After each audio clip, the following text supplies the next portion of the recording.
bonsoir. Les bureaux du pouvoir ce soir sur le site de l'hôpital Erasme. Et notre invité, c'est le professeur Jacques Brocchi. Bonsoir. Bonsoir, madame. Alors, vous avez créé sur le site d'Erasme en 80 le service de neurochirurgie. On en parlera tout à l'heure. Ici, on est dans le musée de la médecine, dont vous êtes l'un des fondateurs, qui se propose sur plusieurs niveaux. On va monter ? Bien volontiers. Voilà. Alors, vous avez fondé ce musée avec quelques-uns de vos confrères et collègues. Un musée ouvert au public, évidemment. Bien sûr, bien sûr. Et qui comporte quoi, en réalité? C'est un musée d'histoire de la médecine? C'est un musée d'histoire de la médecine qui comporte un certain nombre de pièces certaines ont une valeur historique importante, d'autres ont une valeur symbolique. Mais cela retrace un petit peu l'histoire de la médecine à diverses époques. Et nous avons considéré au départ, un petit groupe de médecins, qu'il était important d'avoir sur le site de notre hôpital un lieu où on puisse avoir également un lieu de culture, où on puisse parler de l'histoire de la médecine. Et c'est ainsi que nous avons convaincu la direction de l'hôpital de nous suivre. Voilà. Alors il y a évidemment, donc je l'ai dit, plusieurs niveaux. On ira tout à l'heure dans la deuxième partie de l'émission, dans un endroit assez particulier, puisqu'il y a des personnages en cire qui, je suppose, servent à apprendre comment on pratiquait la médecine il y a un certain temps. C'est parfois un petit peu effrayant, évidemment. Et ici, on est dans la partie plus historique. On en verra quelques objets tout à l'heure. Alors vous, professeur Brocchi, on aurait pu facilement être dans votre bureau de pouvoir, dans une salle d'op, parce que finalement, c'est là que vous exercez votre quotidien. On vous a d'ailleurs suivi il y a quelques jours lors d'une opération. On regarde et on en parle. Merci. Bonjour tout le monde. Je vais opérer un jeune malade qui a malheureusement une tumeur dans la moelle épinière, exactement au niveau du cou, au niveau de la nuque. Et il a une tumeur qui le rend progressivement paralysé. Il a déjà perdu l'usage de ses jambes et il est en train de perdre progressivement l'usage de ses bras. Il y a un risque évident, c'est que les gestes que je vais faire peuvent aggraver le malade. Je l'ai dit à la famille, je l'ai dit au malade, parce que je n'opère pas quelqu'un avec qui je n'ai pas longuement bavardé avant. Quelles sont ses chances dans 3 mois de ne pas être quadriplégique? 0. Si je l'opère, quelles sont ses chances de ne pas être quadriplégique? 80%. Donc à ce moment-là, on court la chance et on prend, même s'il y a beaucoup de risques, on prend la solution qui offre le plus d'espoir.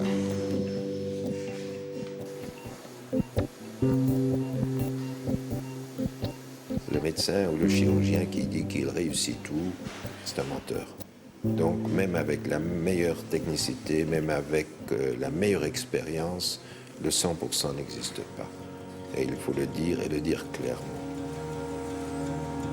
Il m'arrive parfois de ne pas réussir et je pense qu'il faut garder une modestie dans les résultats.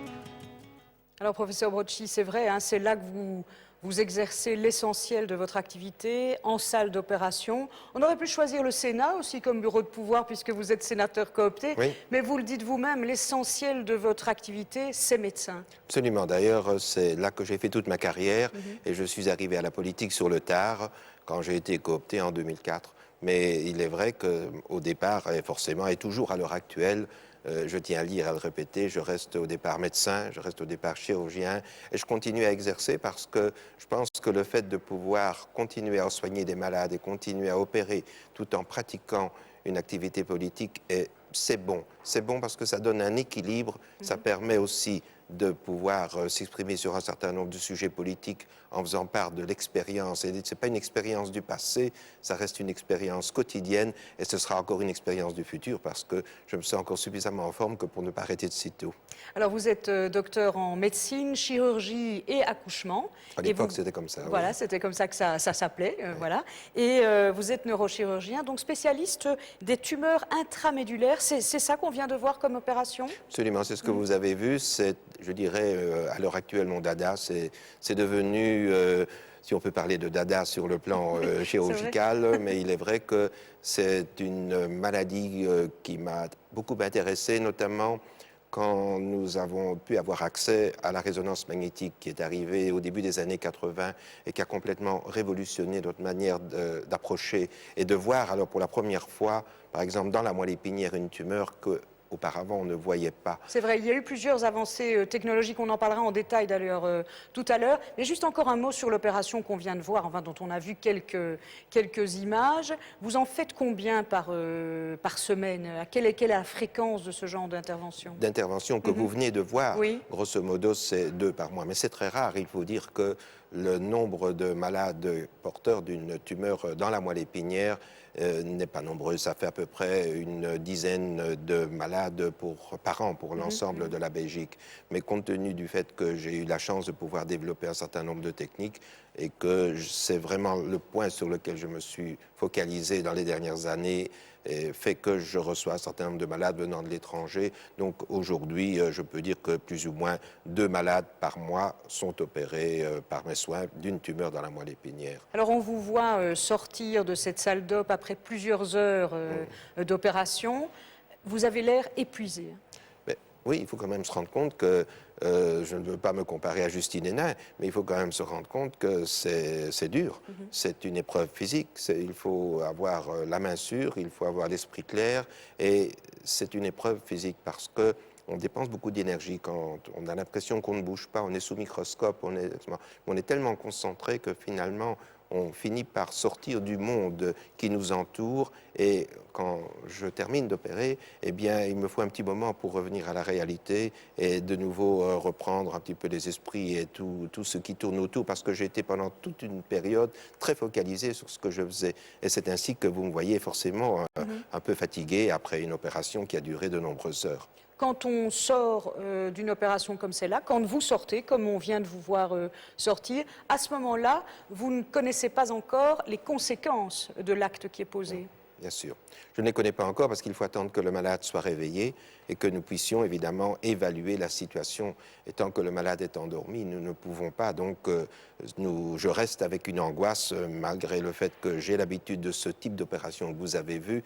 Je ne fais pas ça, je dirais, le cœur léger. C'est toujours avec une certaine angoisse et je suis toujours, oui, avec une appréhension.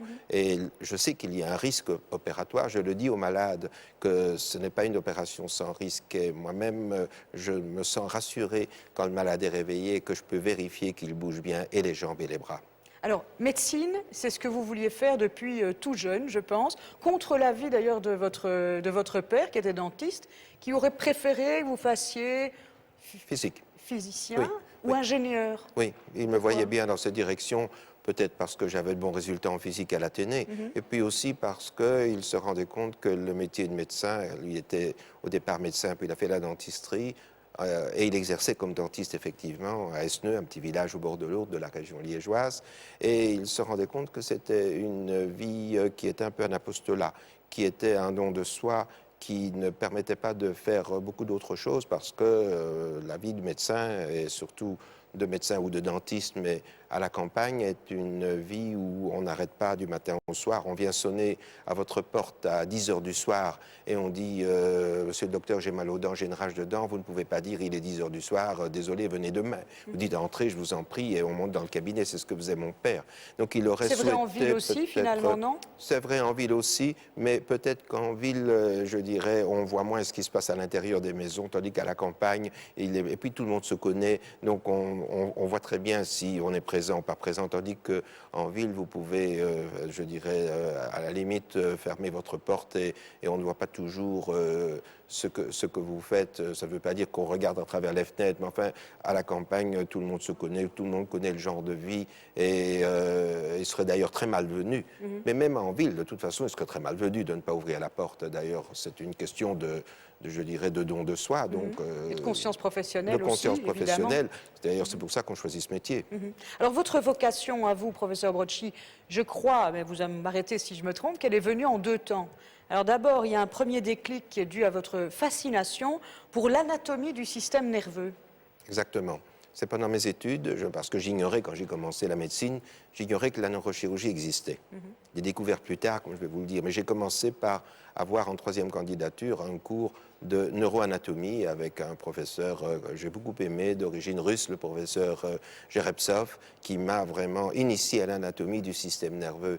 Et donc, pendant ces années, j'ai été fasciné et j'ai d'ailleurs travaillé volontairement comme élève-chercheur au laboratoire où je m'exerçais sur le nerf sciatique de rat. Et j'ignorais que la neurochirurgie existait. Puis voilà, en 3e doctorat, donc à l'époque, le cours de neurochirurgie se donnait en avant-dernière année. J'ai eu cours avec le professeur Bonal, qui est devenu mon maître et mon mentor par la suite, qui m'a appris mon métier, et j'ai découvert ce qu'était la neurochirurgie. Je me suis dit, mais voilà, je fais des actes chirurgicaux sur le nerf sciatique de rat, je m'exerce sur des animaux, et voilà que je découvre qu'il y a une possibilité d'opérer des êtres humains au niveau du cerveau, à moelle épinière ou même des nerfs. Et alors, j'ai vraiment eu un déclic à ce moment-là. C'est le professeur Bonal qui vous a dit finalement, bon, pour les facultés intellectuelles, j'ai tous mes apaisements. Pour la théorie, tu es très bon aussi. Maintenant, il faut voir si tu n'as pas deux mains gauches. C'est vrai qu'il vous a dit ça? Mais tout à fait, parce que... Remarquez qu'effectivement, c'est assez légitime de s'inquiéter, de savoir si on est à droite de ses mains quand oui. on voit les images de tout à l'heure. Oui, mais je crois que c'est important, mais ça, on ne peut pas le savoir quand on a un étudiant. Et moi-même, évidemment, par la suite, j'ai eu l'occasion de l'expérimenter, de prendre, même dans mon service à l'hôpital Erasme, des étudiants brillants, et puis on se rend compte en cours de route que ce sont des gens extrêmement brillants, très intelligents, mais qui ne sont pas des manuels. Et alors, à ce moment-là, je crois qu'il faut avoir le courage de leur dire. Donc, le professeur Bonal avait avec moi l'honnêteté de me prévenir qu'il jugerait au bout de quelques mois, c'est-à-dire une bonne année, si je pouvais continuer ou pas, savoir si j'avais deux mains gauches ou bien si j'étais capable de me servir de mes 10 doigts. Alors, vous l'avez évoqué tout à l'heure, c'est extraordinaire de savoir que quand vous avez commencé à exercer votre métier, et c'est pas au Paléolithique supérieur, on est bien d'accord, c'était à la fin des années 60, donc c'est pas il y a si longtemps, n'existait ni le scanner, ni la résonance magnétique. On va voir quelques images. Le scanner, c'est le début des années 70.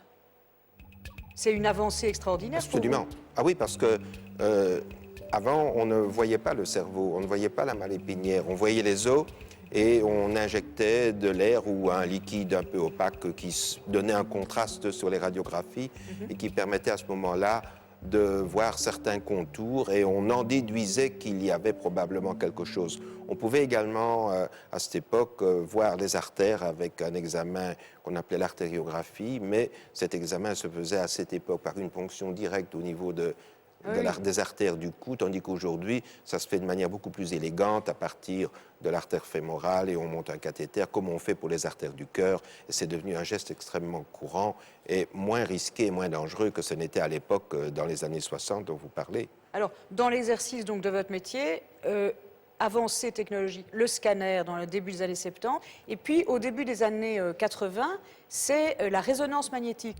Oui, la résonance magnétique a été vraiment un second pas très important. Le scanner est arrivé exactement en 1975 et la résonance magnétique au début des années 80.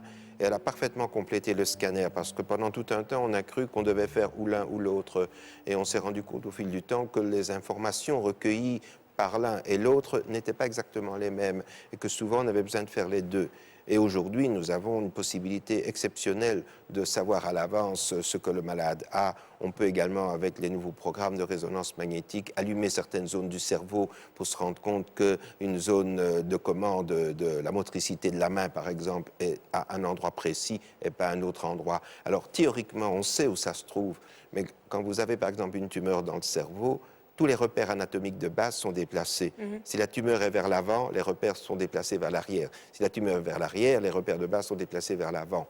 Et à ce moment-là, le chirurgien ne sait pas toujours, il croit qu'il peut passer à un endroit qui est l'endroit théorique, et puis le malade peut se réveiller avec un handicap. Aujourd'hui, on a une possibilité d'éviter aux chirurgiens de faire ce genre de gestes inappropriés et surtout d'éviter aux malades d'avoir un handicap qui va être un handicap épouvantable pour le restant de la vie. Alors, que ce soit le scanner ou l'IRM, ce sont donc deux techniques de détection, mais il y a aussi une technique, alors pour le coup, plutôt de thérapie qui a considérablement amélioré et fait évoluer l'exercice de votre métier, c'est le Gamma Knife. Le Gamma Knife a été inventé exactement en Suède par le professeur Lexell. Oui. À la fin, dans les années 70, il essayait de traiter la maladie de Parkinson Oui. par un système de rayons qui arriverait dans la profondeur du cerveau sans provoquer de dégâts au passage et qui permettrait donc de couper les circuits qui ne fonctionnaient plus bien et d'arrêter le tremblement des malades. Donc au départ,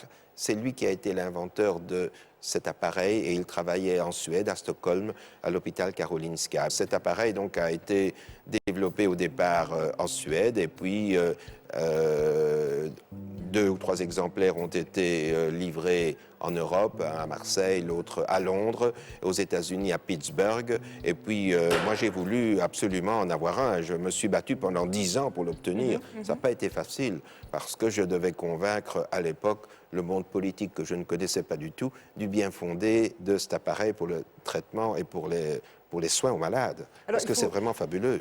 Ce qui est fabuleux, c'est que ça permet d'éviter les trépanations d'abord, donc des anesthésies générales, des séjours en soins intensifs et des hospitalisations d'ailleurs d'une façon générale assez longues. Absolument. Ici, on peut repartir le lendemain, paraît-il? Oui, absolument. Le lendemain, on rentre à la maison. Alors, je voudrais insister qu'il y a des techniques similaires au Gamma Knife qui sont d'autres appareils qu'on appelle soit le CyberKnife, soit qu'on appelle le Linac, qui sont basés sur d'autres principes physiques, mais le but est de plus ou moins aboutir à la même chose. Mais il est vrai que le Gamma Knife est un outil extrêmement précieux et très précis qui a des indications de fiabilité, notamment pour arriver à tirer sur un nerf au millimètre près. Alors si vous avez une tumeur qui a un certain volume et que vous voulez donner une dose de rayon, vous n'êtes pas nécessairement obligé d'utiliser le Gamma Knife, et il y a d'autres techniques qui marchent extrêmement bien aussi, dont je viens de parler. Mais dans certaines indications, le Gamma Knife est vraiment un outil extrêmement précieux et c'est pour ça que je voulais absolument l'avoir. Mais il coûtait très cher. Il coûtait très cher et à l'époque, c'était pas évident de pouvoir non seulement l'obtenir, trouver le financement, mais également obtenir le remboursement des soins. Alors justement, à ce propos, sur à la fois ces avancées technologiques, mais aussi sur l'investissement et sur le coût, je voudrais que vous regardiez et que vous écoutiez surtout une question qui vous est posée par l'un de vos confrères à Erasme. Il est à Erasme et à Tivoli, il est le chef du service de chirurgie cardiaque. C'est Didier Decanière qui s'adresse à vous. Regardez. Professeur Brocci, mon cher Jacques, tu as construit à Bruxelles, donc pour Bruxelles et aussi pour la Belgique, un service de réputation mondiale. Alors j'imagine que tous les téléspectateurs doivent se douter de ce que ça représente comme force de travail, comme opiniâtreté, comme persévérance, comme résistance au stress, bien entendu. Mais pour construire un grand service comme cela, tu l'as bien sûr doté d'une équipe de grands talents, mais aussi tu l'as doté des technologies de pointe parfois extrêmement coûteuses et sophistiquées, comme la résonance magnétique nucléaire opératoire, le Gamma Knife, plus récemment la MEG. J'imagine que nous y reviendrons. Alors le choix de doter des institutions belges de tels outils est évidemment un choix de société. Oui, nous voulons en Belgique une médecine de pointe et oui, nous sommes capables et désireux d'en assumer les coûts dans un système où bien sûr les coûts des soins de santé, comme chacun sait, explosent. Alors paradoxalement, ce qui est un choix de société est le plus souvent réalisé par des initiatives individuelles que tu as souvent prises toi-même et qui nécessitent beaucoup d'énergie. Elles nécessitent d'abord de convaincre l'institution, notamment hospitalière, de sa vision pour le futur, et puis de mettre autour de la table des mondes scientifiques, économiques, politiques et bien souvent caritatifs aussi, qui ne se rencontrent, à mon sens, pas suffisamment fréquemment, du moins autour de la table de travail. Alors cette approche, évidemment, au cas par cas, génère ce que les économistes appellent une externalité perverse, c'est-à-dire que c'est l'institution qui crée la valeur ajoutée pour la société, qui la paye aussi, et ça, bien sûr, à terme, ça n'est pas tenable. Et donc, ma question aux jeunes politiques que tu es, je dirais presque ma requête, faut-il et peut-on imaginer une politique volontariste de rationalisation de l'acquisition des hautes technologies pour la capitale de l'Europe, avec tout ce que ça comporte évidemment comme difficultés politiques et comme changement des mentalités, de passage des praticiens à travers des frontières virtuelles du réseau pour maximaliser les capacités de l'outil, ou bien alors penses-tu que cela restera pour le futur le fait d'initiatives individuelles dans un système où finalement de libre concurrence où chacun fait tout. Peut-être souhaiteras-tu aussi commenter le fait que ces coûts de soins de santé sont aussi source de bénéfices, bien entendu, puisqu'ils permettent de la recherche clinique, de la recherche appliquée, éventuellement des brevets, voire des produits. Et bien entendu, cela donne hors les murs à la Belgique une visibilité internationale qui est non négligeable dans un domaine de services très très important. Peut-être aussi, tout simplement, est-ce quelque chose que nous devons aux générations futures de notre communauté. Quoi qu'il en soit, je te félicite pour ton parcours exemplaire et je t'en remercie et je te souhaite bien sûr bon vent pour tes multiples nouveaux projets professionnels et personnels. Vous n'avez pas que 30 secondes pour répondre. Merci beaucoup. Merci. Donc, une politique globale d'investissement dans des technologies de pointe en Belgique, ou bien on continue comme ce qu'on a fait à certains moments, c'est-à-dire on trouve des mécènes, c'est des initiatives privées, et on essaye de réunir autour de la table tous ceux qui peuvent aider. Votre avis là-dessus? Je ne vais pas vous donner une... Ma réponse n'est pas un compromis, mais il faudra les deux. On ne pourra pas faire ou l'un ou l'autre. Il est indispensable que, sur le plan politique, on favorise la collaboration entre les hôpitaux. C'est indispensable qu'on favorise la collaboration entre les universités et qu'on fasse tout pour garder le niveau excellent de la médecine que nous avons en Belgique, parce qu'on vient de beaucoup de pays de l'étranger se faire soigner en Belgique. On ne le dit pas assez, et pas seulement en neurochirurgie, dans tous les domaines, et dans de multiples hôpitaux belges. Donc ce n'est pas réservé à une institution hospitalière.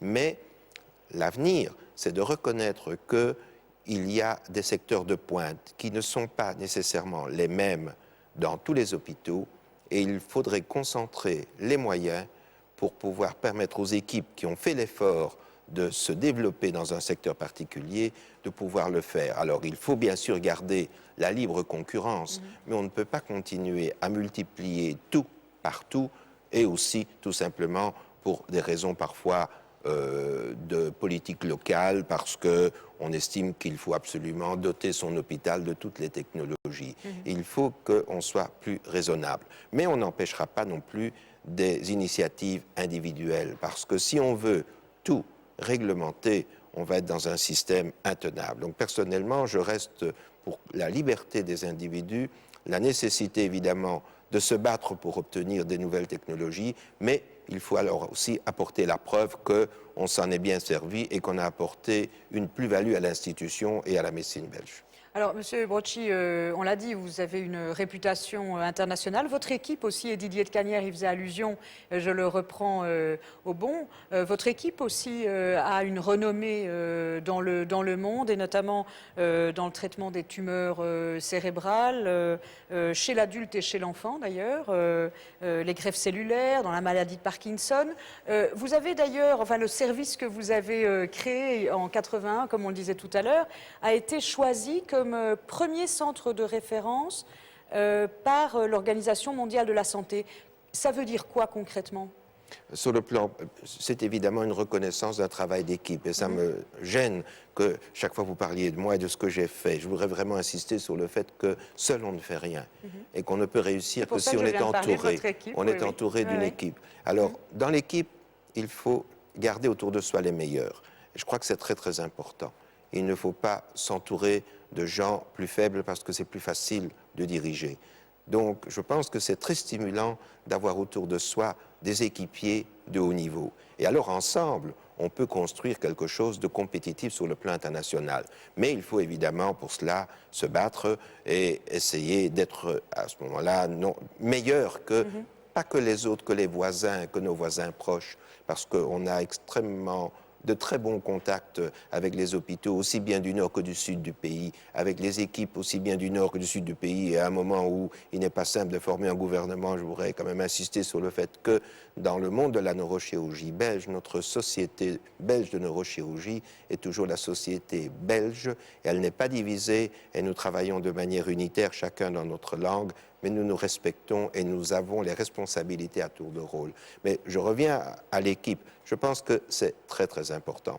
Et sans équipe autour de soi, mais aussi dans les autres domaines, il nous faut des neuroradiologues de très haut niveau si on veut avoir des diagnostics pointus avec la résonance magnétique. Il ne suffit pas d'avoir un excellent appareil. Il faut encore avoir des médecins qui savent s'en servir, qui savent interpréter les images et qui peuvent dire au neurochirurgien, voilà ce que le malade a. Et alors le neurochirurgien va pouvoir choisir le meilleur traitement à offrir aux malades. Mais le fait que le service de neurochirurgie, comme je le disais tout à l'heure, a été donc choisi comme premier centre de référence pour la formation et la recherche en neurochirurgie, donc par l'OMS, est-ce que ça n'a pas comme conséquence justement une plus grande visibilité et donc... Forcément. Forcément, c'est très important et c'est une reconnaissance unique que l'OMS a faite et qui est très importante parce que l'OMS s'intéresse surtout aux maladies infectieuses, s'intéresse forcément aux drames des enfants dans les pays du tiers-monde à cause de la mauvaise alimentation et à cause des épidémies. Donc l'OMS a une vocation vers un certain nombre de maladies transmissibles, comme le sida, etc. Et ce n'est vraiment qu'exceptionnel que l'OMS, tout d'un coup, reconnaisse une discipline comme la neurochirurgie qui a toujours été un petit peu mise de côté. Donc c'était aussi une manière, à travers nous et à travers moi, de pouvoir faire respecter et connaître la neurochirurgie au niveau international et au niveau mondial et faire en sorte qu'aujourd'hui, la neurochirurgie est à droit de cité au niveau de l'Organisation mondiale de la santé, ce qui n'était pas le cas précédemment. Quand vous êtes arrivé à Erasme, je pense qu'il y avait 13 lits en neurochirurgie. Il y en a combien aujourd'hui? Il y a 60 lits adultes, plus évidemment les lits qui ne sont pas dans notre service, mais qui sont une bonne dizaine de lits chez mon collègue et ami, le professeur Jean-Louis Vincent, qui dirige les soins intensifs. Et nous avons également entre 5 et 10 patients qui sont des enfants, qui sont alors dans le service de pédiatrie ou de chirurgie pédiatrique, où ils sont surveillés par nos collègues pédiatres, et notamment sous la direction de mon collègue et ami, le professeur Patrick Van Bogart. Et nous avons donc au total, si je puis dire, entre 70 et 75 malades neurochirurgicaux dont nous devons prendre soin tous les jours. Il paraît qu'au début, enfin on m'a dit que quand vous avez créé le service, vous dormiez à l'hôpital Erasme pour pouvoir vérifier si chacun, dans sa zone de travail, donc à chaque échelon, faisait bien son travail. C'est vrai? Vous faisiez je vois ça? que vous êtes bien renseigné, c'est vrai. Ben oui, hein, c'est un peu mon travail aussi. C'est vrai. Mais je crois que quand on bâtit un service, il faut s'occuper de tous les détails et pas seulement et pas diriger de haut et surtout pas de sa tour d'ivoire. Donc je crois qu'il faut aller sur le terrain, il faut descendre sur le terrain et il faut être capable, je ne dirais pas d'exercer tous les métiers, mais il faut être très proche de chacun. Donc au début, quand je suis arrivé, j'avais 13 lits mis à ma disposition, aucun malade qui m'attendait. Quand le premier malade est arrivé, évidemment, on s'en est tous occupés, on était ravis, le deuxième, le troisième, etc. Et puis, il a fallu montrer aux infirmières de nuit comment je concevais la neurochirurgie. Donc, le meilleur moyen d'apprendre, c'est d'être sur le terrain. Donc, au départ, évidemment, je logeais, ce qui n'était pas désagréable, puisque de temps en temps, quand je logeais, j'avais droit au petit déjeuner à 7 heures du matin, comme les malades. Mais une fois que le service a été rempli, évidemment, je ne pouvais plus loger dans le service, parce que la priorité était aux malades. Mais au départ, c'était évidemment un bon moyen, je crois, pour bâtir une équipe et pour souder les médecins et les infirmières tous ensemble et pas travailler de manière séparée. Alors, professeur Brocchi, il n'y a évidemment rien d'anodin quand on travaille dans le milieu médical, mais probablement que quand on travaille sur le cerveau, comme sur le cœur d'ailleurs, il y a quelque chose de connoté dans l'imaginaire collectif. Évidemment, ça résonne d'une façon très particulière. Je voudrais que vous écoutiez à ce propos la question que vous pose Michel Dupuis. Il est philosophe à l'UCL. Il est aussi président du comité consultatif de bioéthique. Écoutez. Michel Dupuis, je suis philosophe. Je suis l'actuel président du comité consultatif de bioéthique. Monsieur Brocchi, les progrès, les développements des biotechnologies médicales ont considérablement changé notre vision du corps humain, de l'individu. Des questions nouvelles se posent. On ne sait plus très bien où est la frontière entre l'humain et le non-humain. On connaît les biomatériaux, bien entendu. On peut pratiquer des transplantations d'organes animaux dans le corps humain. Mais vous, Monsieur Brocchi, vous travaillez sur le système nerveux central. Vous touchez à l'individualité, vous touchez à la conscience. Alors, on se pose la question, quelles sont les limites? Qu'est-ce qui est possible? On le sait un peu. Qu'est-ce qui est souhaitable? Comment faites-vous pour poser les limites? C'est une question très pertinente, mais fort importante, dans la mesure où il est vrai que nous pouvons toucher à la personnalité. Il y a d'ailleurs eu, il y a de nombreuses années, et même avant la guerre, des opérations qui ont été faites dans le cerveau pour guérir des malades souffrant de maladies psychiatriques graves. Donc, on peut, par nos gestes opératoires, changer la personnalité. Pas seulement, enfin, la conscience, ce n'est pas le malade conscient ou le malade comateux, j'ai bien compris. La question, c'est vraiment la personnalité, l'être tel qu'il est. Oui, c'est là-dessus vraiment Absolument. que ça porte. Oui. Alors là, je crois qu'il est très très important de travailler avec des balises éthiques très sévères. Et aujourd'hui, il n'y a, en tout cas dans notre pays, aucune possibilité et aucun risque qu'un chirurgien ou un neurochirurgien dans son coin fasse des choses que les autres ne sachent pas. Alors si on apprend quelque chose et que cela ne nous convient pas, eh bien, nous questionnons les comités d'éthique, soit dans notre hôpital, parce qu'on peut très très bien ne pas être nécessairement d'accord avec tout le monde dans l'hôpital où l'on est, soit on interroge le comité d'éthique d'un autre hôpital parce qu'on se dit, mais qu'est-ce qu'il fait? Mais ce sont des questions très importantes, dans la mesure où je vois dans d'autres pays, et ça c'est par le fait des voyages et des missions que je peux avoir à l'étranger, tout ne se fait pas de la même manière. Il m'arrive par exemple parfois je ne vais pas nommer les pays, mais il m'arrive parfois d'aller dans des pays où je donne des conférences et je termine en disant combien l'éthique est importante et le traducteur qui traduit ma conférence que je donne en anglais est bloqué par le mot éthique puisque ce mot n'existe pas dans la langue du pays où je me trouve. La notion, donc le il faut concept quand même même se n'existe dire pas. que c'est important. C'est très très important et la frontière, eh bien je dirais que je pense que nous n'avons pas le droit de toucher à la personnalité, mais nous devons tout faire pour soulager la souffrance et soulager la maladie. Et la frontière n'est pas toujours évidente, mais c'est une décision, ce sont des décisions que l'on prend en groupe. Ce ne sont pas des décisions individuelles. Non. Non. Jamais. Non. En tout cas, moi, je ne l'ai jamais voulu.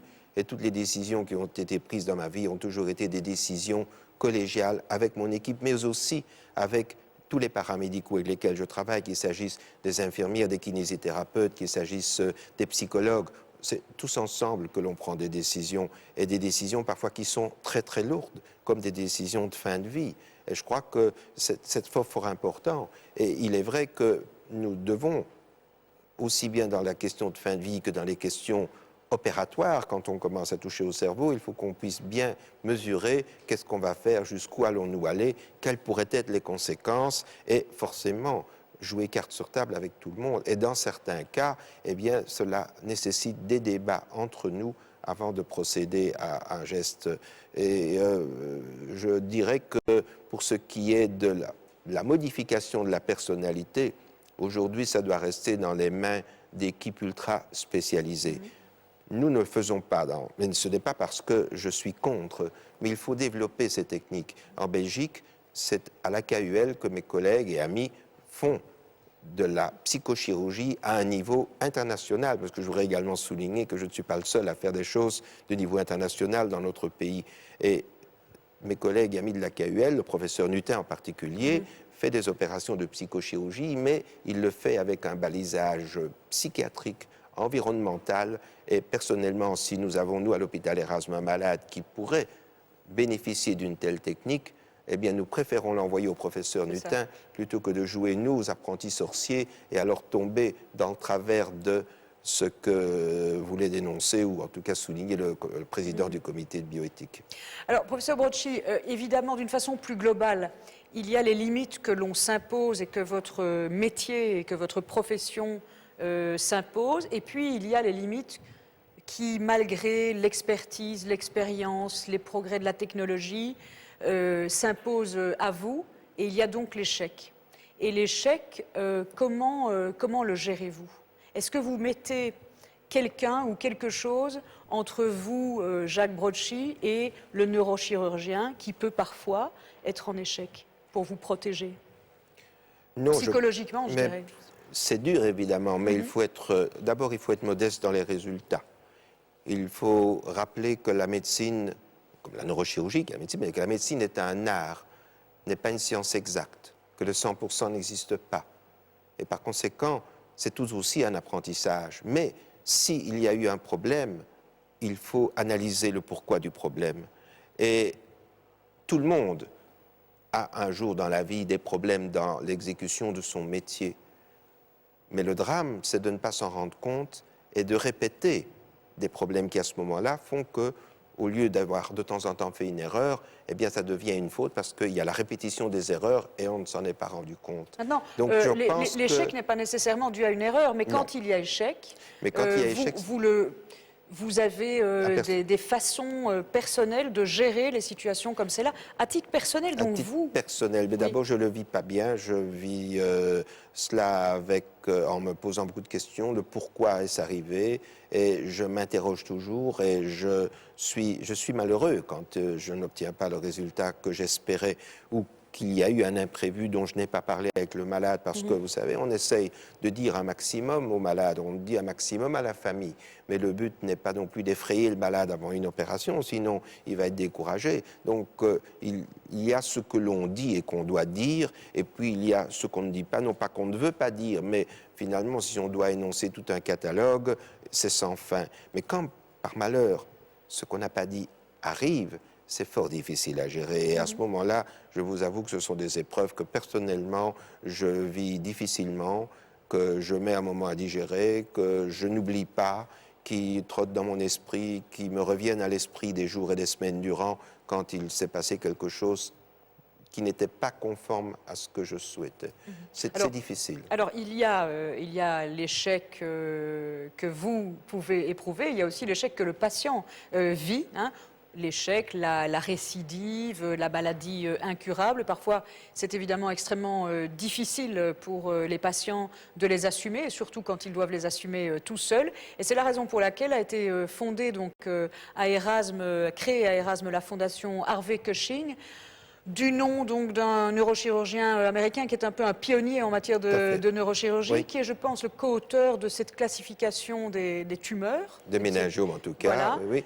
Et on peut dire que c'est le père de la neurochirurgie moderne. Voilà, et c'est la raison pour laquelle on a donné son nom à cette fondation qui vient donc en aide psychologique à des patients atteints notamment de tumeurs. On a fait un reportage pour montrer l'action de cette fondation. On regarde. Maurice se plaignait de douleurs dans le dos. Le diagnostic tombe, une tumeur située sur sa colonne vertébrale le paralyse progressivement. Il va perdre l'usage de ses jambes. Pour Maurice, passionné de voyage, c'est le choc. Pour faire face à l'inacceptable, il se tourne alors vers les psychologues du centre Harvey Cushing. Je me suis trouvé à Erasme, démuni de tout, pour ainsi dire. Lorsque vous êtes seul dans la chambre, vous avez des idées noires qui vous passent par la tête. Hein? Donc le fait d'avoir ce psychologue qui vient vous rendre visite le matin ou l'après-midi pendant 1 heure ou 2, hein, et vous pouvez deviser d'autres choses et, bon, par la même occasion, il vous remonte le moral. Hein. Les psychologues du centre ont reçu une formation spécifique pour répondre aux demandes des patients atteints de tumeurs cérébrales. Le patient et son entourage pourront bénéficier gratuitement de cette structure d'accueil et compter sur cette aide aussi longtemps qu'ils le souhaiteront. Ces personnes se demandent souvent pourquoi ça leur arrive à eux, qu'est-ce qu'elles vont faire, qu'est-ce qu'elles vont éventuellement devenir, est-ce qu'elles vont se retrouver identiques après l'opération qu'avant l'opération. Et on s'est rendu compte aussi qu'après avoir donné le maximum de soins, avec les équipes avec lesquelles on travaille, les infirmières, les médecins, les assistantes sociales, les kinés, tout le monde fait le maximum pour aider ces patients-là. On essaye d'être le plus humain possible. Et parfois, les personnes ont dépensé tellement d'énergie, ont eu tellement de difficultés qu'après l'opération, alors que tout est résolu pratiquement pour l'équipe de soins, Après l'opération, les personnes peuvent mal réagir, voire très mal réagir, plonger dans une dépression ou dans un mal-être. Écouter la souffrance, informer le patient et son entourage des préoccupations nouvelles pour une médecine qui se veut plus proche, plus humaine. La médecine n'existe pas pour la médecine, mais la médecine existe et se développe terriblement pour améliorer la qualité de vie.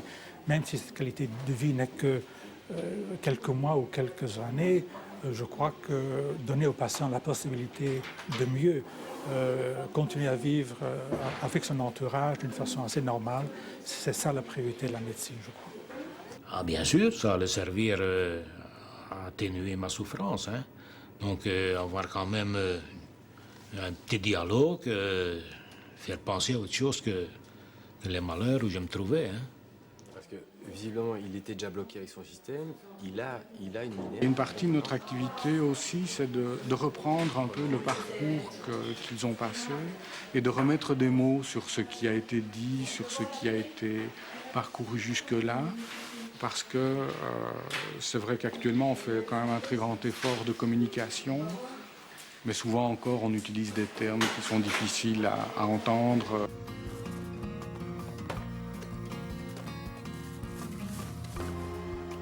Le fait de rentrer seul en chaise roulante chez soi, qu'est-ce qui va se passer? Et alors, on peut se faire une idée de ce que, si ça ne va pas, ben, on peut toujours appeler le psychologue, hein, donc de la Fondation Harvey Cushing, qui interviendra et qui va améliorer la chose, quoi. Comme on a un contact privilégié avec ces patients, on a un contact privilégié avec les familles, c'est clair qu'on reste auprès d'eux, même s'il n'y a pas de traitement, s'il y a soins palliatifs, si les patients sont retournés à domicile. Il nous arrive même parfois d'aller à domicile chez les patients. S'il n'aurait plus possible de venir ici, qu'ils font la demande pour qu'on aille à domicile, c'est quelque chose qu'on fera. Ce n'est pas rare que le patient, lorsqu'il sait qu'il va décéder de sa tumeur, nous pose la question: comment est-ce que ça va se passer? Est-ce que vous serez là à côté de moi si je décède? Si ça se passe mal, est-ce que vous serez là aussi? Ils entendent peut-être que vous n'êtes pas là que quand je suis hospitalisé, que les choses vont mieux et qu'il y a de l'espoir. Est-ce que quand il n'y aura plus d'espoir, est-ce que vous serez là aussi? Et clairement, on est là aussi à ces moments-là.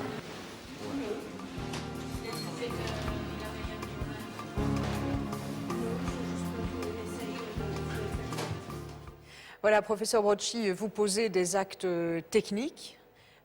Tout ce qui entoure ces actes, en amont, en aval, est-ce que vous vous en préoccupez? Est-ce que ça fait partie de votre travail? Ou bien est-ce que, ne fût-ce qu'en matière de gestion de temps, c'est totalement impossible pour vous? Non, je m'en occupe et je m'en préoccupe. Et je pense qu'il est très très important d'avoir je dirais, un dialogue franc avec son malade et avec la famille avant l'opération. Mais la même chose après. Et c'est d'ailleurs une des raisons aussi de la décision que nous avons prise à certains groupes de collègues et moi, il y a pas loin de 25 ans, de créer ce centre Harvey Cushing qui apporte le soutien psychologique non seulement aux malades, mais également aux familles. Parce qu'il nous est apparu que après une opération, venir dire à un malade, vous savez, l'opération a bien marché. Mais vous avez l'analyse et vous savez ce qui attend le malade dans le futur. C'est difficile de lui cacher la vérité, mais vous ne pouvez pas non plus lui lancer la vérité à la figure en 30 secondes parce que vous êtes pressé, vous avez autre chose à faire.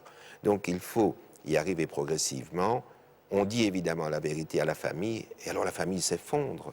La famille, c'est la vérité, on n'a pas encore tout dit au patient lui-même, on y arrive progressivement, et c'est pour ça que nous avons voulu créer ce centre Harvey Cushing avec les psychologues que nous venons d'entendre, qui participent justement à ce soutien psychologique des malades qui ont du mal parfois à vivre leur handicap, comme nous avons vu dans le reportage vidéo, ou qui apprennent qu'ils ont malheureusement une tumeur cancéreuse du cerveau, et alors la famille qui doit évidemment gérer le futur. Alors les infirmières participent beaucoup à tout cela, mais ce n'est pas suffisant. Elles n'ont pas non plus le temps, et nous n'avons pas non plus le temps. Donc on essaie de donner notre temps, mais il faut avoir autour de soi une structure. Et je dirais qu'au départ, c'était quelque chose de tout à fait original, mais qui, à l'heure actuelle, a fait des jeunes, puisqu'il y a des antennes du centre Cushing dans d'autres hôpitaux, qu'il s'agisse de l'UCL, qu'il s'agisse de la VUB à Jette, qu'il s'agisse de l'hôpital de la Citadelle à Liège et également d'autres institutions.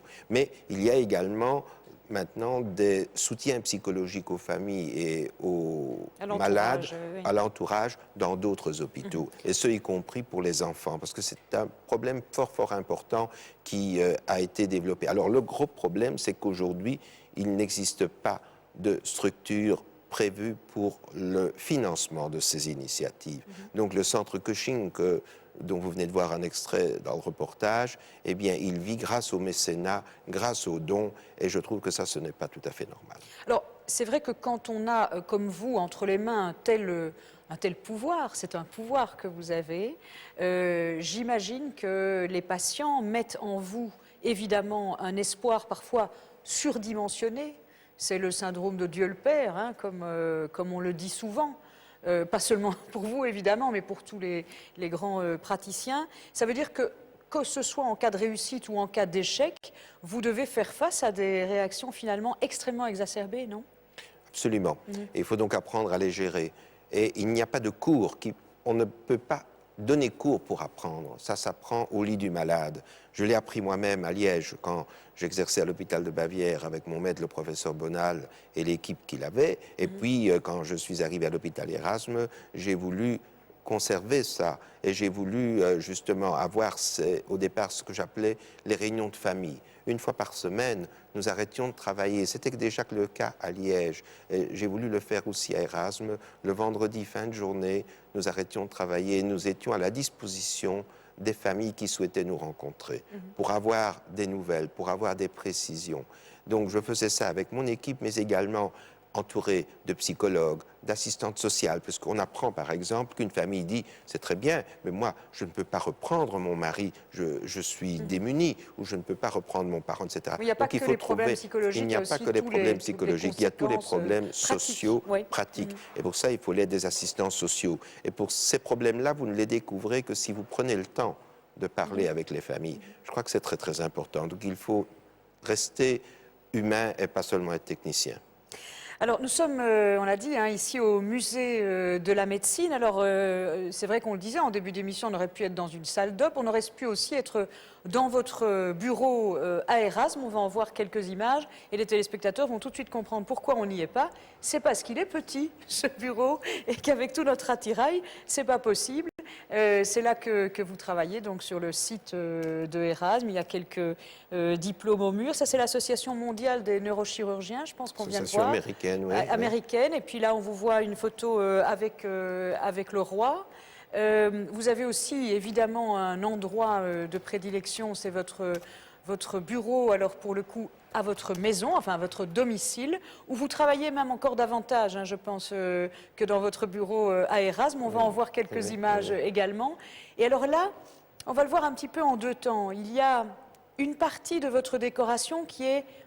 D'abord, le téléspectateur voit aussi que là non plus, on n'avait pas la place pour mettre toutes nos caméras. Beaucoup de photos et de souvenirs de vous avec des personnalités. Mais voilà, je vous laisse commenter les images qu'on voit. Le prince Philippe, on vous voit ici évidemment avec Jean Gaulle, avec Louis Michel, avec Didier Reynders, avec la reine Fabiola. Tout à fait. C'est important pour vous d'avoir autour de vous toutes ces photos de personnalités qui sont des grandes rencontres. Salman Rushdie ici. Oui, absolument.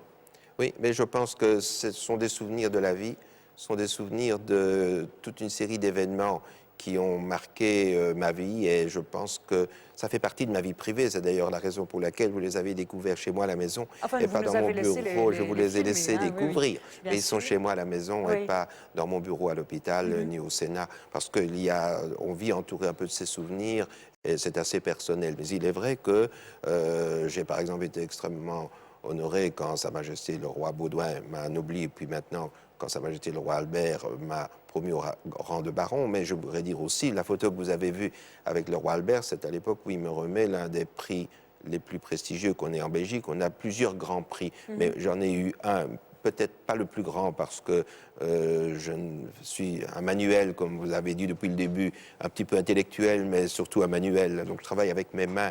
Donc quand on travaille avec ses mains, on ne peut pas prétendre à avoir les plus grands prix de la recherche qui favorisent par définition les intellectuels et pas les manuels. Mais j'ai eu un prix qui est le prix quinquennal du FNRS en l'an 2000 et que ce prix est important et suffisamment important pour que ce soit le roi en personne qui le remette au lauréat. Donc c'est pour ça que vous m'avez vu en photo avec le roi. Bien sûr, ça me rappelle un bon souvenir puisque c'est une des étapes marquantes de ma vie. Alors, dans votre bureau à la maison, il y a aussi vos diplômes et des documents qui, j'imagine, vous tiennent particulièrement à cœur. On va les voir, là aussi, on les a un petit peu rassemblés.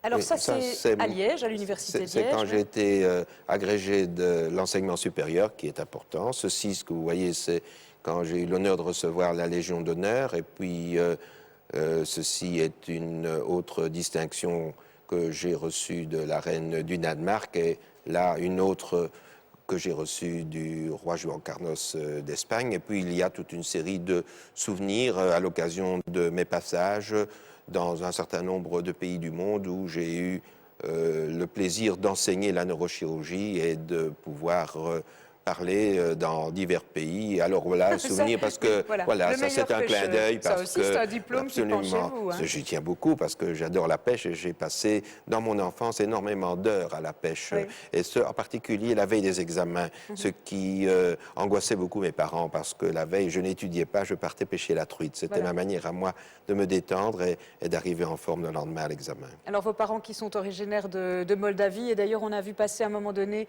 je crois que c'est un certificat de citoyen d'honneur de Moldavie. Absolument. On aura peut-être l'occasion d'en reparler. Des diplômes, des certificats. Est-ce que vous avez un souvenir de votre prestation de serment comme médecin? Oui, mais c'est loin. Mais c'est un moment fort important parce qu'on était d'abord tous ensemble, la promotion, à une réunion organisée par l'Ordre des médecins et nous prêtions le serment d'Hippocrate, qui est évidemment le serment de base que nous nous engageons à respecter toute notre vie.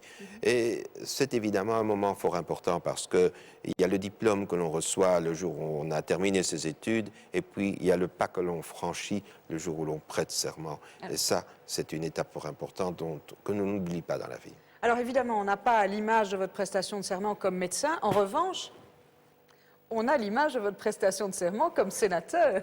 Vous voyez où je voulais en venir. Tout à fait, mais ça ne s'oublie pas non plus. Voilà, la voilà. Absolument. Donc c'est la dernière en date, c'est le 12 juillet 2007. C'est votre deuxième prestation de serment, parce que la première fois, c'était le 13 juin 2004. Le fait de prêter ce serment-là représente quoi à vos yeux? C'est aussi un serment très important parce que c'est un engagement de respecter nos lois, un engagement de respecter notre Constitution et c'est un engagement aussi de faire ce que, en tout cas personnellement, je l'ai ressenti comme cela, d'apporter ce que je pouvais de mon expérience de la vie civile à la vie politique. Donc, ce n'est pas un serment que l'on prête à la légère en disant « je prête un serment et puis tout d'un coup, me voilà sénateur ou me voilà député ». Je crois que derrière, il y a cela et je pense que la plupart, je ne peux pas dire tout le monde puisque je n'ai pas eu l'occasion de vérifier auprès de chacun, mais je pense que la plupart, en tout cas des sénateurs et je suis sûr des députés aussi, des parlementaires qui prêtent prêtent ce serment avec énormément de sérieux et savent ce qu'il y a derrière. Alors, à côté de ça, professeur Brocchi, votre présence ou votre implication en politique est diversement appréciée. Vous allez voir quelques avis. Je vous propose d'abord de regarder et d'écouter la question que vous pose notre dernier invité en date, le ministre Michel Dardenne. Monsieur Brocchi, mon cher Jacques, vous êtes un des plus grands spécialistes, un des plus grands neurochirurgiens de ce pays. Votre réputation est aujourd'hui incontestée, internationale. Alors, permettez-moi de vous poser la question. Est-ce que vous n'avez pas le sentiment d'un peu perdre votre temps en politique? Mais je pourrais répondre à la question à Michel Dardenne et lui demander si lui, il a l'impression qu'il perd son temps en politique. Oui, mais lui, c'est son travail maintenant depuis longtemps. Justement, voilà. on peut parfois travailler et avoir le sentiment qu'on perd son temps. Et je ne crois pas qu'il a le sentiment qu'il perd son temps. Et je réponds qu'en ce qui me concerne, j'ai certainement pas le sentiment que je perds mon temps. Mais j'ai décidé de me limiter au domaine où je pouvais, je pense, apporter quelque chose vu mon expérience médicale. Alors vous Donc, êtes par santé. exemple, oui, et vous vous êtes par exemple un peu heurté, enfin même heurté assez violemment avec le ministre Rudy Demotte, par exemple, quand il a bloqué le nombre de PET scans. Vous l'avez fait remarquer, moi, c'était moi pas je suis violent, médecin, je c'était sais pas ce violent, que c'était quand même des échanges assez, non? Vous lui avez dit que son plan contre le cancer était du vent, enfin bon, tout ça. Mais c'est pas parce qu'on dit la vérité qu'on est violent. Mais je crois qu'il faut avoir le courage de dire ce que l'on pense. Et ce qui permet d'ailleurs aussi d'avoir des rapports de respect mutuel. Je pense qu'on n'a pas intérêt en politique à baisser sa culotte. Donc je crois qu'il faut dire les choses telles qu'elles sont et avoir le courage d'exprimer ses opinions. Et si on n'est pas d'accord, il faut le dire, mais tout en restant évidemment poli et correct dans les relations qu'on peut avoir avec les collègues, comme je les ai toujours eues dans ma vie professionnelle neurochirurgicale. Vous êtes intervenu d'ailleurs il n'y a pas très longtemps, enfin même très récemment, en demandant un cadastre des médecins, en 2 mots, parce qu'on ne va pas faire tout l'historique, mais l'idée c'est de dire, on en a déjà parlé d'ailleurs dans cette émission, c'est de dire finalement il y a des médecins, beaucoup de médecins qui n'exercent plus, mais qui néanmoins sont toujours inscrits à l'ordre et à l'INAMI, et donc c'est ce qui fausse un petit peu l'image du nombre de médecins en Belgique. Tout à fait, et surtout qu'il y a des courants divergents. Il y a ceux qui disent qu'il y a pléthore, il y a ceux qui disent qu'il y a pénurie. Et alors moi je dis, si on faisait un jour un cadastre une fois pour toutes et qu'on vérifiait exactement l'activité de chacun, non pas de manière inquisitoire, mais quand même savoir qui fait quoi. Alors on a toute une série de paramètres, mais qui ne veulent rien dire. On peut parler par exemple en contact malade. Alors il y a un médecin qui voit un malade toutes les 10 minutes ou tous les quarts d'heure parce que sa spécialité lui permet de poser un diagnostic et même de donner un traitement en un quart d'heure par exemple. Et puis moi, je vais opérer quelqu'un d'une tumeur dans le cerveau ou la moelle épinière, ça va me prendre 8 heures, mais je n'aurai vu qu'un malade sur la journée. Donc il faut dire qu'il faut introduire d'autres paramètres que uniquement le nombre de contacts que l'on peut avoir. Et à côté de cela, on sait qu'il y a des zones du pays qui manquent de médecins généralistes, mais il y a d'autres régions, dans certaines villes, où peut-être ils sont un peu trop nombreux dans la même rue, etc. Je crois qu'il serait fort important d'avoir ce cadastre pour savoir exactement quelle activité est exercée, là où il y a des problèmes, et aussi savoir où est la réalité. Parce que s'il y a pénurie, il n'y a aucune raison de continuer à bloquer les quotas et à empêcher les étudiants qui veulent devenir médecins de le devenir. Si, d'un autre côté, il y a pléthore parce qu'on ne s'est pas bien rendu compte de la réalité, à ce moment-là, il faut garder la sévérité que nous avons, soit avec le numerus clausus, soit avec un examen d'entrée. Mais de toute façon, il faut qu'il y ait un filtre au départ. Et ça, je suis pour, je tiens aussi à le dire. Je tiens à ce qu'on ait un examen. Et personnellement, je souhaite qu'on ait un examen à l'entrée des études et pas après la première année. Ça, c'est aussi une question de débat. Tout le monde n'est pas d'accord avec moi.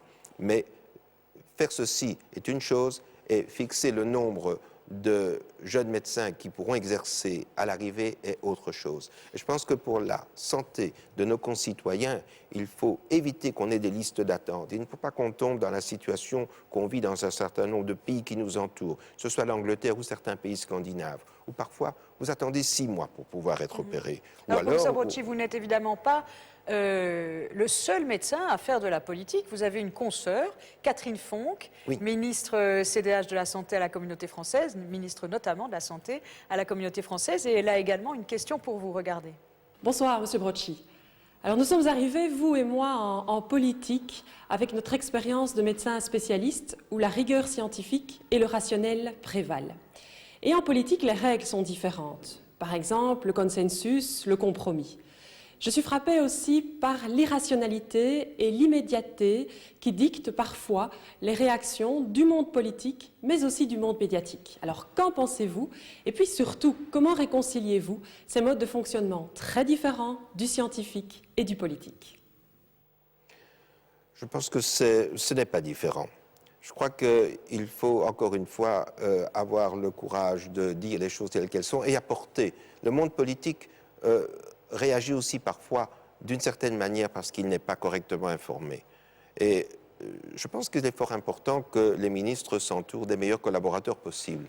un ministre peut parfois prendre des décisions qui ne sont pas appropriées, mais son cabinet n'a peut-être pas préparé le terrain correctement. Donc je pense qu'on ne peut pas non plus jeter la pierre au monde politique qui voit les choses différemment du scientifique. Le scientifique, il voit les choses avec rigueur, mais le monde politique aussi. Mais tout dépend évidemment des questions posées et des informations reçues. Vous avez le sentiment que les politiques ne font pas suffisamment appel à l'expertise là où elle se trouve? C'est ça que vous voulez dire? Je crois qu'en tout cas, ça se produit, tout à fait. Et je pense qu'on ne peut pas être compétent en tout. Par contre, c'est fort important de s'entourer des meilleurs experts possibles, parce qu'à ce moment-là, le problème de la compétence joue moins du moment qu'on a des qualités personnelles et morales suffisantes que pour bien diriger le département que l'on a. Mais la manière dont on s'entoure est fort importante. C'est un peu comme tout à l'heure quand je parlais de créer une équipe de neurochirurgie. Garder autour de soi les meilleurs, pas faire le vide autour de soi. Je crois que c'est important. Dans le monde politique, c'est la même chose. Ça exige une certaine humilité aussi, non? Oui, bien sûr. Bien sûr, il faut reconnaître que d'autres peuvent avoir raison et il ne faut pas avoir peur de le reconnaître. Je crois que c'est aussi une force que nous devons avoir, et ce qui donne aussi plus de facilité de se regarder dans la glace. Alors vous allez voir, professeur Brocchi, que sur votre engagement politique, il y a encore d'autres questions et d'autres avis. Notamment, je voudrais que vous regardiez ce que vous dit l'écrivain Thomas Gunzig. Cher Jacques Brocchi, parfois la nuit, je me réveille en sueur, incapable de bouger ou d'appeler qui que ce soit. Et dans mes oreilles, ça fait comme un bruit de tondeuse. Après ça, ça passe. Mais il m'arrive d'avoir mal à la tête pendant de longues minutes avant d'arriver à me rendormir. Je sais bien que cette émission n'est pas un lieu de consultation médicale, mais je ne peux pas m'en empêcher. Un médecin, un spécialiste, moi, ça me donne envie de me confier. J'adore les spécialistes. Les spécialistes sont des gens passionnants. Un spécialiste de la vis vous éclairera la vis. Un spécialiste du pneu vous éclairera le pneu. Un spécialiste du clou vous éclairera le clou. Mais vous, cher Jacques Brocchi, vous éclairez le cerveau. Et ça donnerait envie de partir en week-end avec vous et de vous laisser parler pendant 2 jours de ces trucs très compliqués que nous avons dans la tête et sur lesquels on en sait moins long que sur les pandas. Mais vous n'êtes pas qu'un spécialiste passionnant. Vous êtes aussi quelqu'un qui sauve des vies, qui répare ces mécaniques très subtiles mais parfois défaillantes et sans lesquelles il ne resterait plus grand-chose de nous. Vous sauvez des gens et en retour, les gens vous aiment. C'est magnifique. C'est exactement comme les super-héros. Et dans une certaine mesure, vous en êtes un. On vous aime. On vous aime tellement qu'on vous coopte. Être coopté, c'est moins chic qu'être élu, mais c'est bien quand même. Ceci dit, moi, si j'avais un grand parti politique, les gens comme vous, je les laisserais tranquilles. Votre brillant cerveau sert à guérir ceux des autres. Je vous dirais de travailler, de réfléchir, et puis quand vous avez le temps de jouer au golf ou de partir à la pêche, je serai à la tête d'un grand parti. Je ne vous laisserai pas perdre votre temps avec la politique. Brocchi en politique, c'est un peu comme si on avait demandé à Marie Curie de se contenter de repriser des chemises. Un homme comme vous, dans ce monde-là, c'est un petit peu du gâchis. Quel rapport, en effet, entre la subtile compréhension des mécanismes de l'accident vasculaire cérébral et le comptage un peu idiot des voix par arrondissement électoral? Ou alors, c'est que vous faites de la politique comme vous pratiquez la médecine, pour aider les gens, ou même pour les sauver. Peut-être concevez-vous la société comme un organisme sur lequel il faut veiller et pour lequel on peut faire des check-ups, des bilans, des PET scans et en cas de nécessité, on peut faire usage du gamma knife. Mais dans ce cas, cher docteur Brocchi, il faut que vous sachiez une chose. La société est un patient insupportable. Il vous écoutera peu, il ne vous aimera que rarement, mais surtout, il ne sera jamais guéri. C'est une belle lettre qu'il vous adresse. C'est une très très belle lettre. Je vous avoue que je suis admiratif devant ce que M. Gunzig peut dire à chacune de vos émissions. C'est un plaisir de l'entendre. Vous êtes toujours admiratif maintenant qu'il s'est adressé à vous? Oui, tout à fait. Alors, il fait allusion à un phénomène qui doit être probablement ce que vivent tous les médecins. C'est les gens qui, dès qu'ils vous croisent, vous racontent leurs mots de santé. Ça doit être à la limite du supportable, non? Oui, mais je pense qu'on s'y habitue, et il faut rester très poli aussi. Donc, par conséquent, il n'y a pas de raison de... Mais c'est vrai qu'on est de temps en temps sollicité pour des consultations lors de certains cocktails, voilà. Mais bon, on s'y fait, mais alors on répond avec gentillesse et on finit par avoir un mot très gentil et les gens sont contents. Je crois qu'il n'est pas question de les remballer et de dire, mais enfin, qu'est-ce que c'est? On n'était pas là en droit.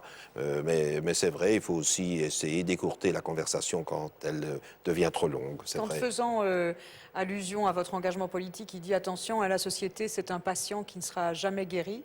Oui. Vous pensez ça? Je crois que c'est fort différent. C'est fort différent, mais je pense que il est vrai que faire la médecine est gratifiant dans le sens où on a énormément de joie, on a énormément de bonheur, on a énormément de, je dirais, de merci qui ne sont pas exprimés, mais qui sont là parce qu'on voit qu'on a vraiment fait quelque chose. Et on sent le retour du malade et de la famille ils sont heureux. Et il est vrai qu'en politique, on n'a pas la même sensation, mais on ne fait pas non plus de la politique dans le même but. Évidemment, certains font de la politique dans le but de plaire, mais d'autres font de la politique dans le but de faire avancer les choses ou de faire changer les choses. Alors tout dépend aussi avec quelle arrière-pensée vous faites de la politique. Kunzik dit qu'un homme comme vous dans le monde politique, c'est du gâchis.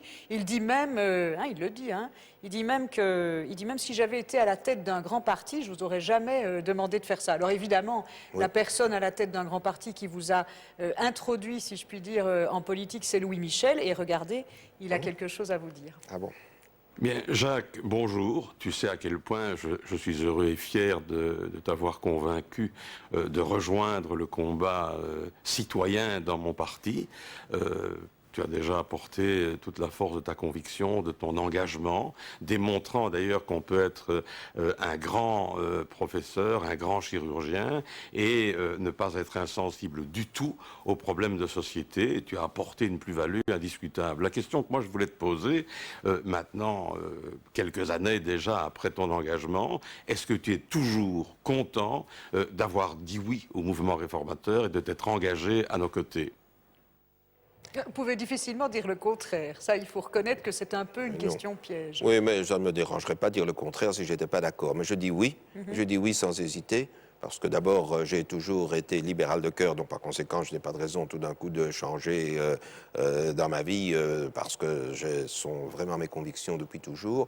Ensuite, mon expérience politique, je la vis de manière positive.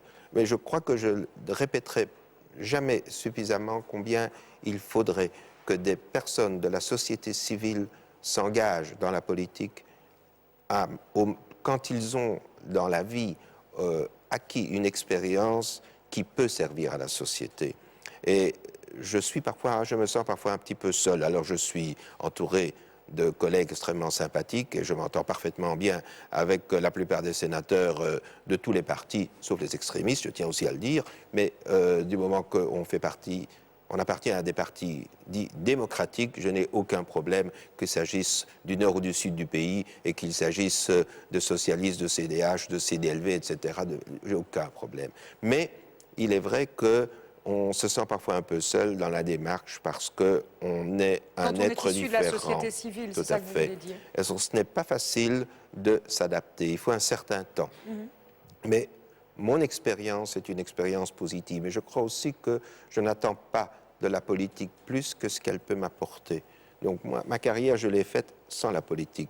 Donc je ne fais pas de la politique dans le but que la politique m'apporte des honneurs ou m'apporte des éléments de ma vie, dans ma vie que je n'ai pas pu avoir autrement. Donc c'est vraiment un engagement que je fais du fond du cœur et je le fais vraiment avec plaisir. Je ne me force pas, je m'y sens bien et je trouve que nous ne sommes pas suffisamment nombreux au niveau du Parlement à avoir une activité dans la vie sociale et un engagement politique. Mais je parle d'une activité qui dure, je ne parle pas d'un diplôme, puisque quasi tous les parlementaires sont des diplômés.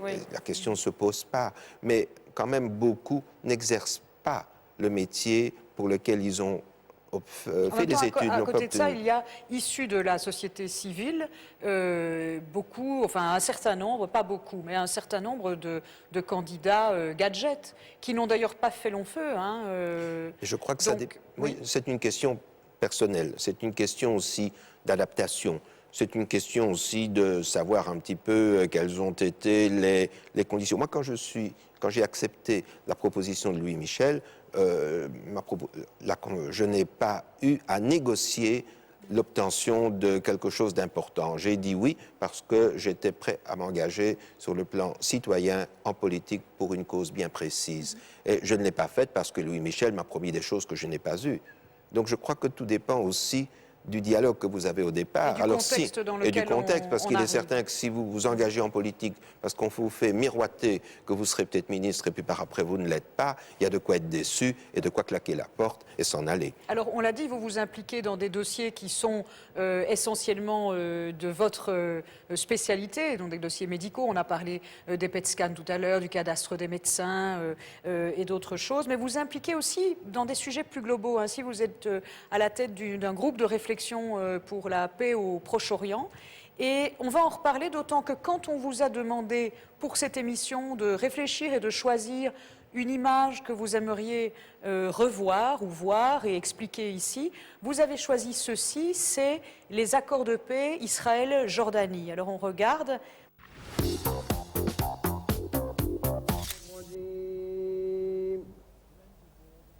Donc c'est Yitzhak Rabin, Bill Clinton et évidemment le roi Hussein de Jordanie qui signent ces accords.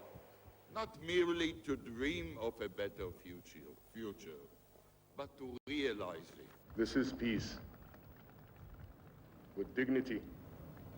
This is peace with commitment. This is our gift to our peoples and the generations to come.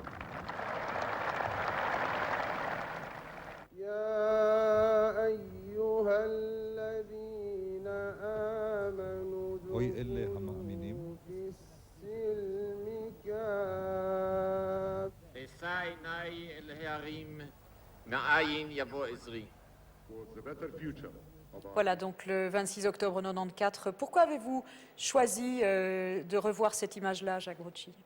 Parce que je rêve d'un jour où il y aura la paix au Proche-Orient. Et on se rend compte combien le chemin à parcourir est difficile. Quand on revoit ces images de 1994, on croit que la paix est là, qu'il ne reste plus que de petits arrangements à faire. Et quand on voit où on se trouve maintenant, on est fort loin de ce que l'on pouvait vivre à cette époque. Et si j'ai choisi cette image, c'est parce qu'en fait, on voit et on sent, en tout cas c'est ce que moi j'ai ressenti, entre d'une part Sa Majesté le roi Hussein, d'autre part le Premier ministre israélien Yitzhak Rabin, c'était vraiment une paix sincère qu'ils voulaient. Ils n'ont pas, et on voit le sourire sur leur visage, ils sont heureux et ils le disent avec leur cœur. Ce n'est pas une paix qu'on leur a imposée, ce n'est pas un morceau de papier qu'ils ont signé parce qu'ils n'avaient pas le choix.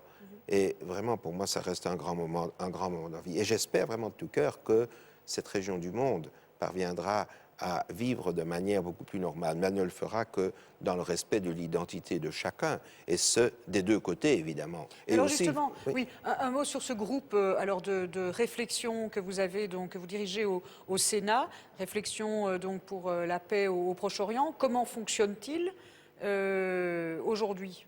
Ça fait 2 ans, hein, je pense que vous l'avez créé. Alors, il faut dire que ces derniers mois, il n'a plus fonctionné parce qu'on était en campagne électorale et puis que pour l'instant, mais durant la période où on a pu mener cela de pleine activité, c'était un groupe d'abord qui était constitué, je l'ai voulu, de personnalités importantes appartenant à tous les partis de notre pays, et je répète une fois encore, sauf les partis extrémistes que je n'ai pas voulu avoir dans mon groupe.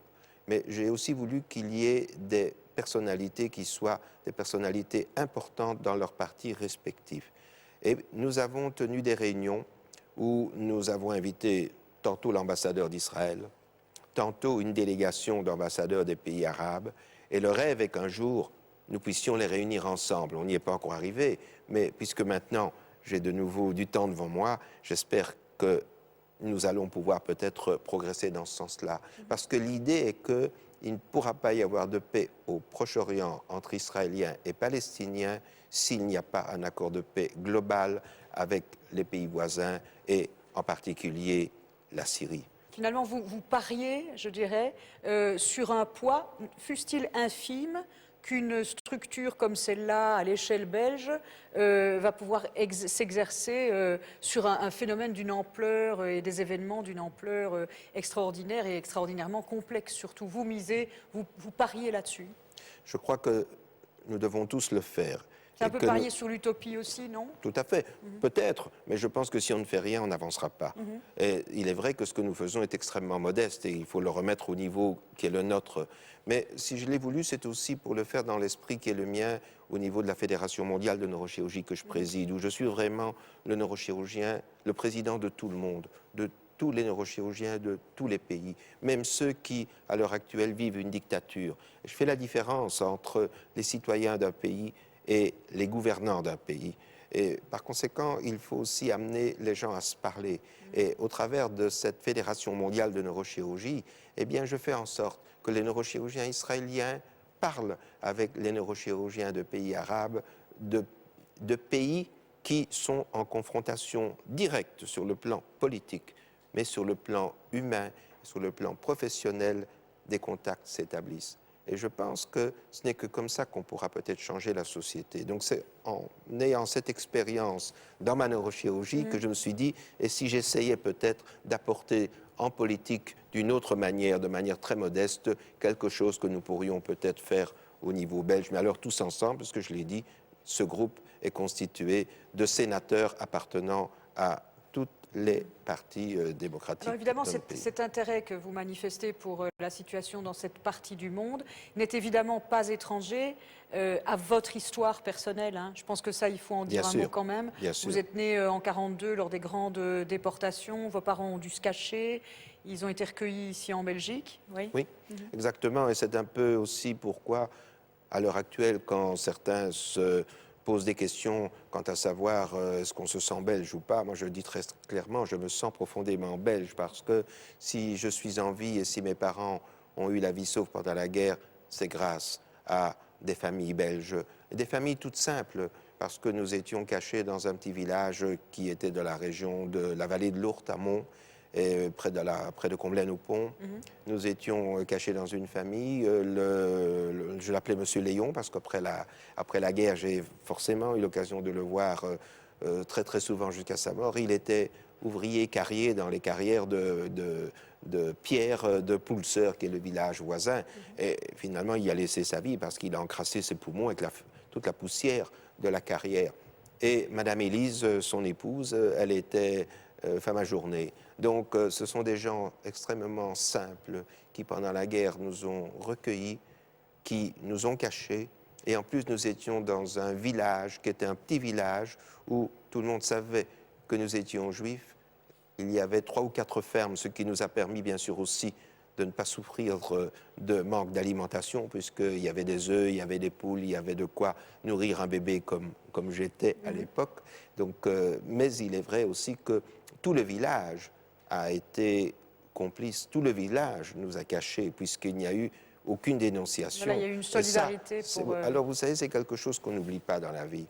Et je suis éternellement reconnaissant, non plus à ceux qui nous ont cachés, qui m'ont caché parce qu'ils sont décédés, mais leurs enfants sont encore en vie, les petits-enfants sont encore en vie. Et je continue à avoir des contacts avec eux. Et ils savent très bien qu'à n'importe quel problème qu'ils peuvent avoir dans la vie, ils me téléphonent et je suis toujours présent. Il y a un lien, parce que, évidemment. Absolument. Je leur dois la vie. Et là, par la suite, évidemment, mes parents qui venaient de Roumanie ont acquis la nationalité belge et nous avons été remarquablement accueillis en Belgique et nous avons été sauvés grâce à la générosité et la solidarité de familles belges. Et c'est pourquoi, personnellement, je suis fier d'être belge et je dis que, pour moi, mon pays, c'est la Belgique.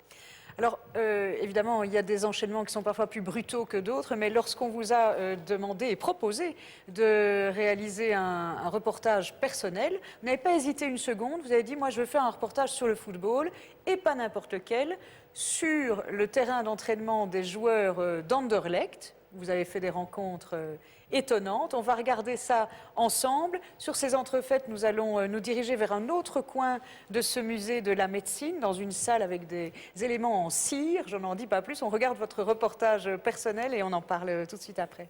Merci.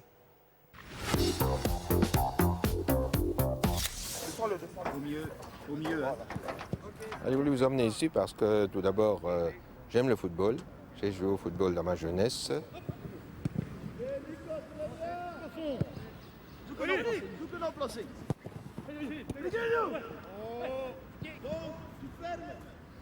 Bonjour. Bonjour Nicolas, bonjour.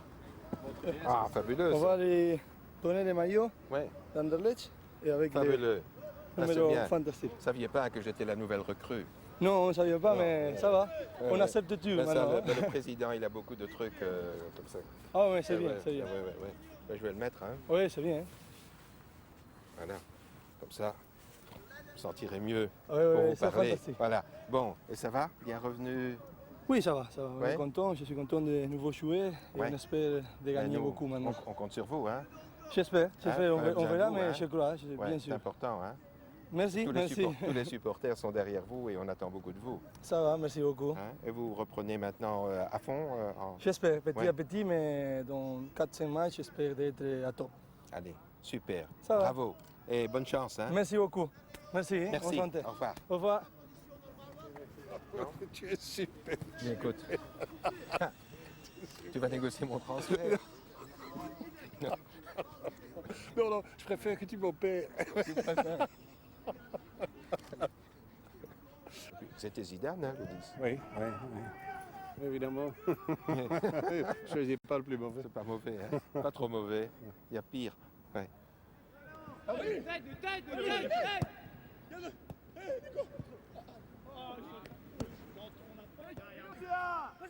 Comment vois-tu le football, le rôle du football, et est-ce que le football a un rôle à jouer dans notre société pour l'éducation des jeunes?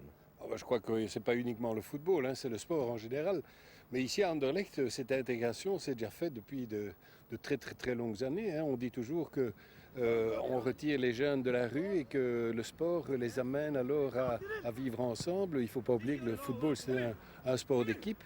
Et d'ailleurs, je pense que comme politicien, tu dois défendre le fait que, plus que jamais, le sport doit être reconnu en Belgique de plus en plus. Hein, quand je pense que le sport, on y met vraiment très peu d'argent en Belgique parce que je crois que justement les clubs sportifs en général travaillent tellement bien que le politique s'en occupe pas assez. Et donc là, tu as un rôle à jouer, hein, mon cher Jacques.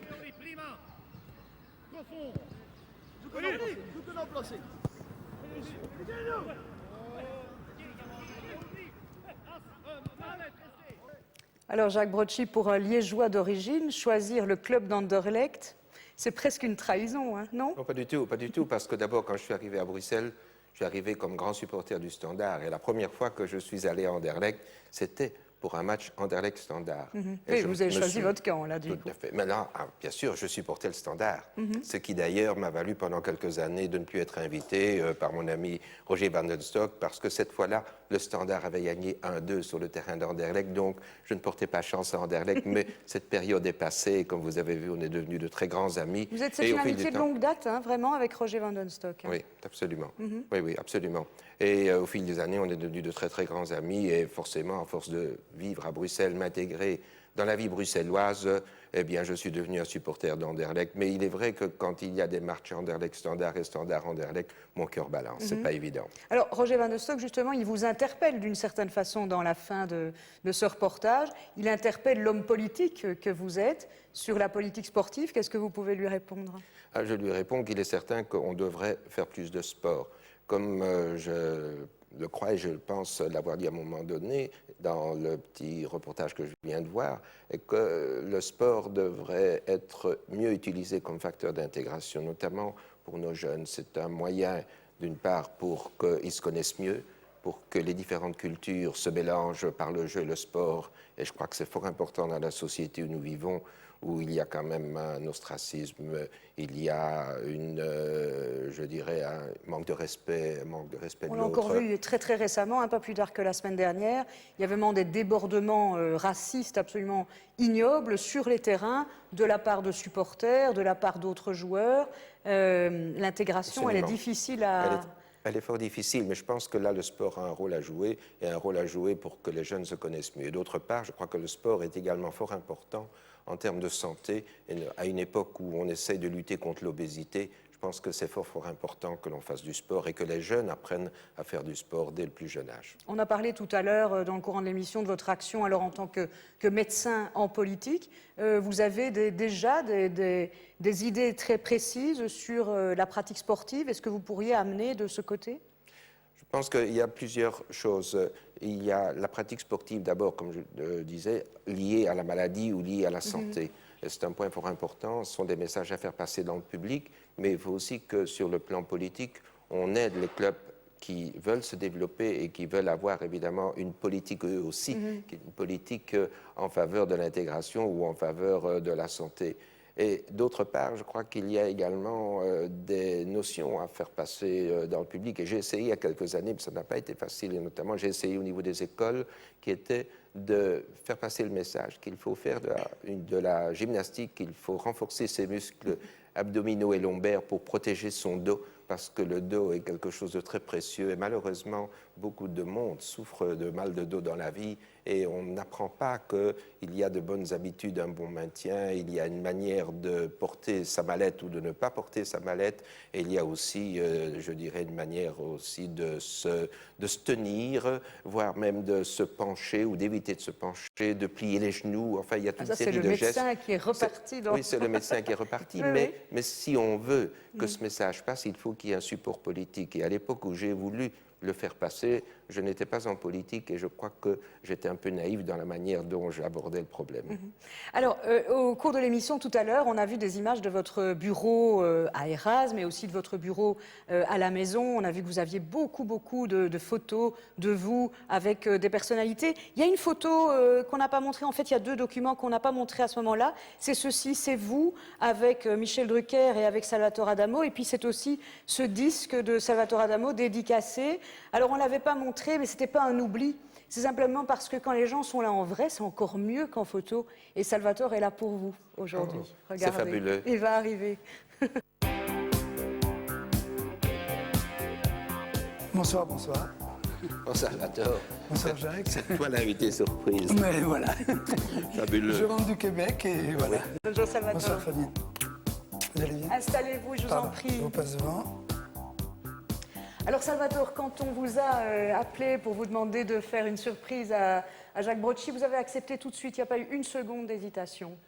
Bien sûr, je lui dois suffisamment et encore plus. C'est, disons... Alors je voulais vous dire d'ailleurs, je vous interromps, mais c'est parce qu'on a postposé notre première date de rendez-vous, et c'est simplement parce que comme je voulais absolument que Salvatore soit là et qu'il était au Québec, eh ben on vous a inventé je ne sais plus quelle raison pour dire non, ça ne nous arrange plus maintenant. Comme ça, Salvatore pouvait être là. Je comprends aussi quelque chose. Je t'ai envoyé un SMS pour ton anniversaire il y a quelques jours et je pense que je dit tiens, il ne me téléphone pas, pourquoi? J'étais surpris et maintenant je comprends parce que tu avais peur qu'on ne d'éventer et c'est le 1er novembre, Salvatore, votre anniversaire. Le 1er novembre. Bon anniversaire avec quelques jours de décalage. Merci. Vous êtes parti un mois, je pense, au Québec. Comment ça s'est passé? Donnez-nous d'abord des nouvelles là-dessus. Ça s'est bien passé. Le public québécois est très très chaleureux. En plus, nous avons profité, je dis nous parce que Nicole est venue aussi, des couleurs magnifiques de l'automne québécois où tous les érables ont les cheveux roux. Non, j'ai passé un bon mois. Et je tenais absolument à être là, en effet, parce que... Ça touche beaucoup. On peut rappeler aussi que, voilà pourquoi, je pense qu'on ne trahit absolument pas un secret médical, mais bon, vous avez eu, il y a 3 ans maintenant, c'était en 2004, un sérieux problème de santé, c'est le professeur Brocchi qui vous a soigné. Qui m'a rétabli, parce que j'avais... C'est un mouvement de clé anglaise, presque. Oui, il y a de ça, parce que j'avais été... soigné d'abord à Paris, puis j'étais rentré en Belgique. Et Nicole, et je lui dois ça aussi, trouvait que je n'étais pas redevenu comme avant. J'étais un peu éteint. Oui. Et Jacques, je ne sais pas ce qu'il a fait, mais il a touché quelques fils. En fait, et il m'a rendu mon espièglerie, mon humour. Mais vous aviez en fait, c'était quoi? C'était une hémorragie ménagée, c'est ça? Ça, oui. Et ça consiste en quoi, en 2 mots, puisqu'on a beaucoup parlé de médecine ce soir, donc continuons. En quelques mots, ça consiste en 2 mots, c'est un tout petit segment à l'extérieur du cerveau et au niveau, absolument, et à l'extérieur du cerveau et au niveau des enveloppes qui entourent le cerveau et là où circule le liquide qu'on appelle le liquide céphalorachidien dans lequel baigne et le cerveau et la moelle épinière. Et vous ressentiez quoi, Salvatore? Moi, je me trouvais tout à fait normal, à part que je prétendais, quand j'étais à Uccle, que nous étions dans notre maison dans le Midi en France. Ah oui. Donc il y avait une confusion, quoi. Il y avait une confusion, j'avais oublié des tas de choses, et notamment tous les numéros de téléphone que je connais par cœur. Et j'ai une petite anecdote. En fait, j'avais aussi perdu le goût pour certains aliments. Et au bout d'un an, comme nous étions devenus amis, nous fêtions l'anniversaire de Jacques. Et Jacques avait commandé un très bon vin. Et moi, le plus naturellement du monde, le vin est excellent. Et puis, mais attends, je ne sentais plus le goût du vin. Il est revenu au bout d'un an devant Jacques. Ça, c'est le hasard que j'étais là, parce que ce n'était pas commandé, c'était vraiment par hasard.